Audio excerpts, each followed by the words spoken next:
Hello and welcome to Blessed Man Meditations. Some time ago, Alex O'Connor, a prominent atheist with multiple social media platforms such as the Cosmic Skeptic YouTube channel, the More Alex O'Connor YouTube channel, and the Within Reason podcast, uploaded a video called Every Argument for Atheism. Alex's video, Every Argument for Atheism, was a response Alex made to a video posted by popular Christian YouTuber Redeem Zoomer. My zeal for God and my love for the lost compels me to respond to some of the things Alex says in his video. Please like, comment, subscribe, and have a blessed rest of your day. A new, fast-growing Christian YouTube channel, Redeemed Zoomer, put out a video promisingly called All Atheist Arguments Answered in 10 Minutes.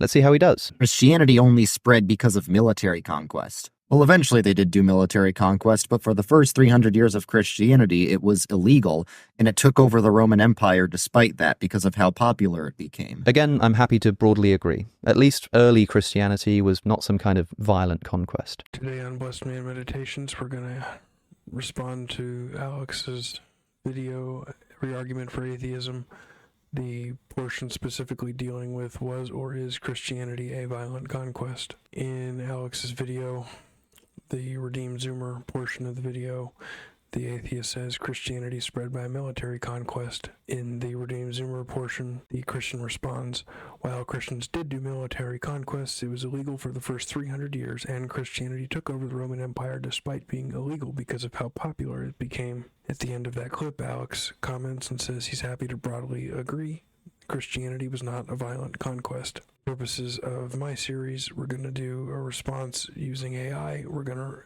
to look at two different websites to see what they have to say. I think I'm going to group the AI response in the first website in one video, and then in the second video I'll do the Wikipedia response because that's quite a bit longer. As for the AI response, did Christianity start by military conquest? That was the question I asked. The answer I was given was no, Christianity did not start by military conquest. For its first 3 centuries, the religion was a small, unorganized movement that spread through individual conversion, missionary work, and shared faith during periods of periodic Roman persecution. While later periods of Christian history involved significant military conflict, the early beginnings were marked by a nonviolent stance. As for the early spread, the AI response goes on to discuss the 1st through 4th centuries. It says that Christianity spread due to the teachings of Jesus. Jesus taught that his kingdom was not of this world, and he commanded his followers to love their enemies rather than to advance the faith through force. Additionally, in the 1st through 4th centuries, Christianity spread through missionary work. Figures like the Apostle Paul and other itinerant preachers traveled through the Roman Empire to spread the gospel. Also, in the 1st through 4th centuries, Christianity spread through voluntary growth. Between 150 and 250 AD, Christianity grew from roughly 50,000 to over 1 million adherents without a central authority or military backing. Also, in the 1st through 4th centuries, the conversion of Constantine affected the early spread of Christianity. In AD 312, Emperor Constantine's support for Christianity began the process of it becoming the state religion. Notably, Constantine did not use force to suppress paganism or mandate conversion during his reign. Then, continuing with the AI response, you have later military conflicts.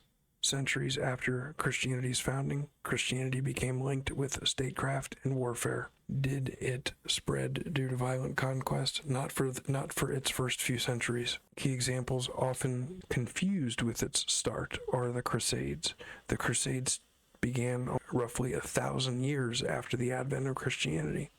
And these were a series of military campaigns launched by the Roman Catholic Church, the papacy, primarily to retake the Holy Land from Muslim rule. So you had to wait 1,000 years for the violence to begin. Charlemagne, in the 8th century, 2 centuries before then, during the Saxon Wars, the Frankish king Charlemagne famously used draconian measures, including executing those who refused baptism. So it appears the closer you are to the cross, the less violent it is. The further away from the cross you get, the more violent it becomes, which means people who were adhering more closely to Jesus' teachings were less violent. Colonialism. In the modern era, Christianization was sometimes associated with European colonial expansion, where faith was at times used as a tool of cultural influence or forced upon native populations. Then on the christianhistory.org website, it says in this brief article that the Christians of the first few centuries after Christ refused to kill even in war. Even as late as AD 325, the Council of Nicaea decided those who endured violence and were seen to have resisted, but who afterwards yielded to wickedness and returned to the army, shall be excommunicated for 10 years, according to Canon 12 of the Council of Nicaea. They would not fight with swords, and they did not join the military. They did, however, fight with spiritual weapons. They believed their prayers were more effective than any sword could ever be. So that'll conclude response 1 for this series. We see that it started off as a nonviolent conquest. So while there are traces of truth, elements of truth to the statement that Christianity, the spread of Christianity, constituted some violent movements, you see that the closer to the cross, the less violent it was.